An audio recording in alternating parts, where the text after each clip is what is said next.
Japan, an island nation nestled in East Asia, is renowned today as a global economic and technological powerhouse. But this wasn't always the case. For centuries, Japan lived under the shadow of feudal rule, isolated from much of the world. Its society was structured around a rigid caste system, dominated by samurai warriors and shoguns, with the emperor's role largely symbolic.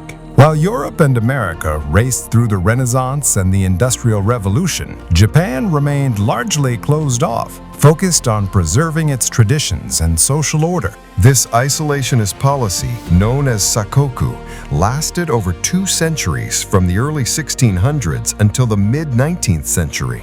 The Tokugawa shogunate strictly limited foreign influence, fearing colonization and cultural dilution. Foreign trade was restricted to a few Dutch and Chinese merchants at the port of Nagasaki, and Japanese people were forbidden from traveling abroad. But the world was rapidly changing. Industrialized powers expanded their reach and influence, while Japan's neighbors, like China and Korea, faced humiliation and subjugation by Western empires. The turning point came in 1853, when Commodore Matthew Perry of the United States Navy arrived with his Black Ships, demanding Japan open its ports to trade. The event shocked Japan's leadership. Suddenly, the reality of Western military power and technology was undeniable.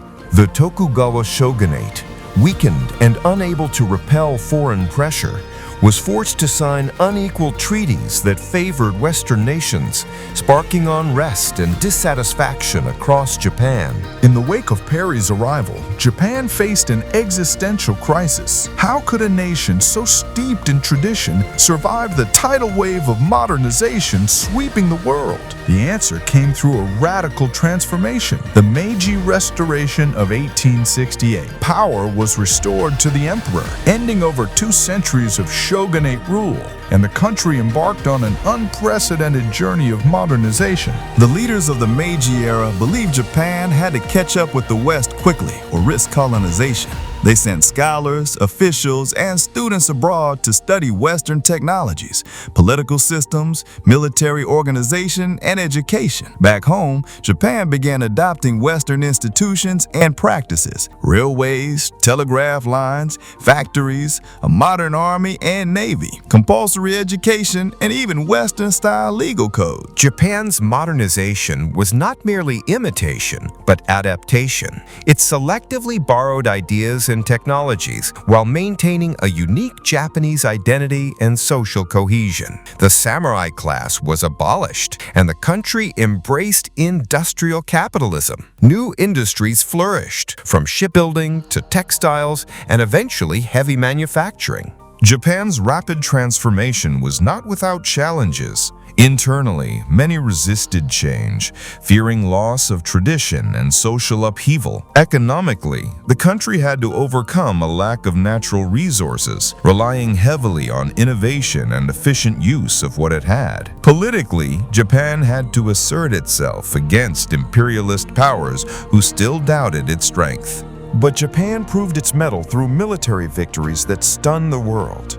The Sino-Japanese War of 1894 to 1895 marked the first time an Asian power decisively defeated a major Western-influenced neighbor, China, winning Taiwan and Korea. The Russo-Japanese War of 1904-1905 further shocked global powers when Japan defeated Russia, a dominant European empire. This victory was a clear signal that Japan was now a force to be reckoned with on the international stage. By the early 20th century, Japan had become the leading Asian power, distinct from its neighbors who struggled with colonialism or internal decline. The country continued to industrialize and expand its influence, building modern cities and infrastructure that rivaled those in Europe and America.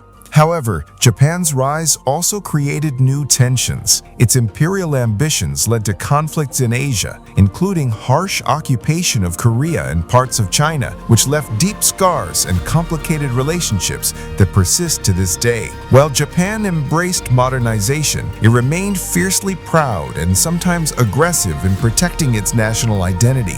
After the devastation of World War II, Japan faced destruction unlike any before. Its cities lay in ruins, its people devastated, and its empire dissolved. But once again, Japan demonstrated resilience. Under the guidance of American occupation and through internal reforms, Japan rebuilt its economy from the ground up.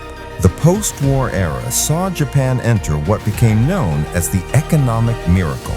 Fueled by investment in education, technology, and manufacturing, Japan grew at an extraordinary pace. It became a global leader in automobiles, electronics, and robotics, producing household names like Toyota, Sony, and Panasonic. The government and private sector worked closely to drive innovation, while social stability and a disciplined workforce supported this growth. Unlike many developing countries, Japan avoided political instability and maintained a strong social contract between government, businesses, and citizens. Its export-driven economy connected it firmly to the global market, particularly with the United States and Europe, placing it on equal footing with the world's most advanced nations. Today, Japan stands apart from much of Asia due to its unique history of modernization and industrialization. While many Asian countries only began their economic rise in recent decades, Japan achieved its transformation over a century ago, blending tradition with cutting-edge technology. The country continues to lead in fields such as robotics, electronics, and sustainable energy, while maintaining rich cultural traditions.